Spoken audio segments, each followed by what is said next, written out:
Without question, the biggest story of the American political primary season is the allegation made by Larry Sinclair of drugs and oral sex with Barack Obama.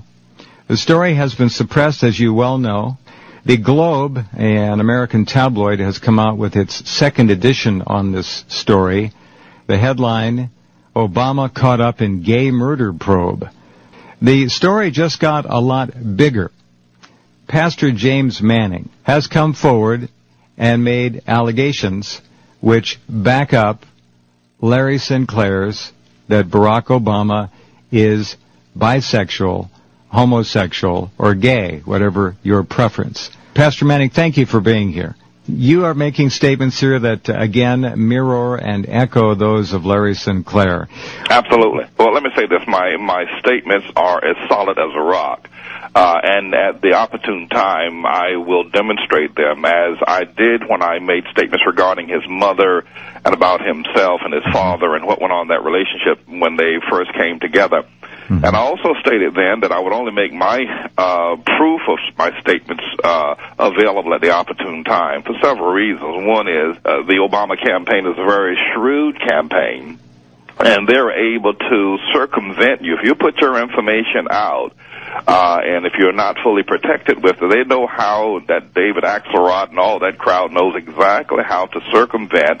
And the Obama campaign also has absolute sway over the liberal media, so they know how to quash a story in a moment, the way they're doing with Larry Sinclair. The other item is that when I did put my statements out regarding his mother and how he came into being, about a month after I put my statements out, Time magazine came out with an article. I was right then, I'm right now. Jeremiah Wright is definitely a closet homosexual. There's no doubt about it. And Obama is as well, and Larry Sinclair will testify to that. But there are a whole lot of other folk in Trinity, United Church of Christ, and around Chicago that would testify to the fact that Obama is a homosexual, as you stated or introduced, as a bisexual, because he is married and obviously enjoys relationships with women as well. But my proof is as solid as a rock, and at the opportune time, I will demonstrate it. When you first heard of Larry Sinclair and his allegations, did that surprise you at all that it came? Not at all. I knew that, knowing what I know about Obama, that, when you're a homosexual and you're in the closet, you're constantly trying to feed that sex drive without being caught. And when you have a high visibility such as his, you're always dramatizing what you're doing, and you're bringing more people into your web of sin. And now that he's become a presidential candidate, he's had to scrutinize himself more, but that sexual drive doesn't go away. So, no, I was not surprised to hear what Larry Sinclair had to say. Not exactly an unknown issue that he is at least bisexual.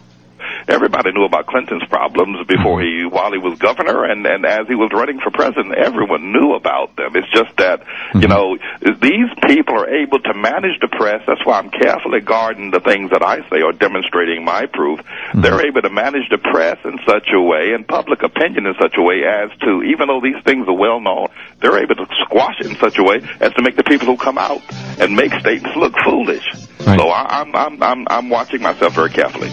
Have you spoken to Larry Sinclair ever? No, I have not. I have been aware of him now for about 3 weeks. I knew then that there was some validity to what Larry had to say, but I don't know him personally. I have no idea who he is. Right. Beyond that, this one person who validated myself and him. Does it surprise you that this has been so completely suppressed, except for the Globe? Now, this has been around for some time on my program and some other media outlets. It doesn't surprise me, though it's been suppressed. I mean, you're talking about a group of people, not so much Barack himself, but you're talking about a group of people who have found an opening in the American system of democracy and a wedge between all of its problems, a nation coming out of perhaps one of its worst military campaigns, headed towards perhaps its second greatest financial struggle, a country torn asunder with racial strife and a myriad number of problems, and a country crumbling from what it used to be in its heyday. And a group of people who have the opportunity now to seize power, and they already control the media. They control what people think. They control what we listen to, and now have this candidate. So I'm not surprised that this matter is suppressed the way it is. What I am surprised is that Larry Sinclair is still alive. That's what I'm surprised at. That is something that Larry worries about quite a bit, too, his personal safety. He has received God only knows how many death threats.